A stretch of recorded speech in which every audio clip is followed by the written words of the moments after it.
country as we get reaction to the 2018 Matric results, and they were of course released at midnight. And let's cross now to SABC reporter Sellwane Khakhau, who is in the Northwest Province, and she is with Freddy Sepeng, who is Education Spokesperson in that province. Sellwane, good morning to you.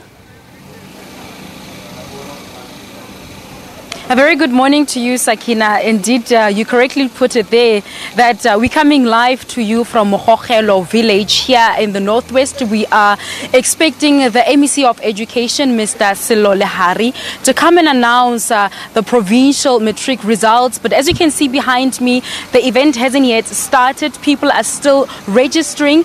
But to get more details on what's expected to happen today and to find out more about the education journey for the Northwest in 2018, we are joined by the spokesperson of the Education Department in the province, Mr. Freddy Sepeng.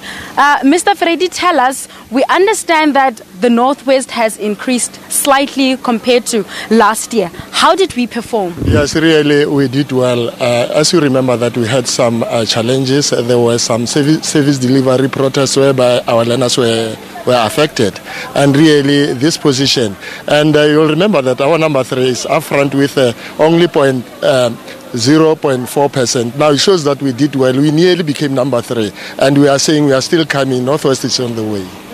I mean, definitely 81.1% is not bad at all. Tell us, how many learners did we have in the province who sat and wrote final examinations? Yes, we had about 40,000, and really what we did, we really appreciate. We say thanks to our all stakeholders. So remember that our parents did help, teacher unions, residents, all stakeholders assisted, and then we say thanks to them, because so remember that for us to achieve, we had through those challenges, what we had camps, there were extra classes and all those. So that is why we managed to become again position 4.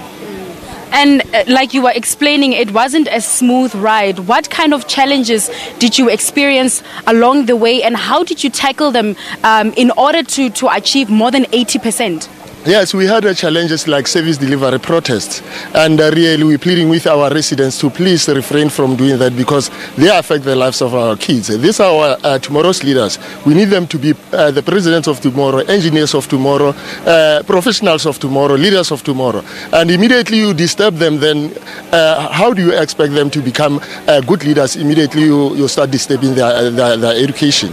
Yeah, no, definitely there, Mr. Sepeng, you're touching on a very important point, because we have met with one of 2 learners who did not sit for their final examinations in Ramokoka Stad in the Northwest. This is now after there was service delivery protest in the area, and the learners were affected. They were barred from going to school, and those 2 learners did not write their exams. How will that be addressed? Will they maybe get an opportunity, or there is no more chance? Definitely, because you remember that they did not do that themselves. There were challenges. They faced some challenges. That is why they didn't sit for their exams. The department, as a department, we have to do something, and then we'll be doing that. They'll be assisted, definitely.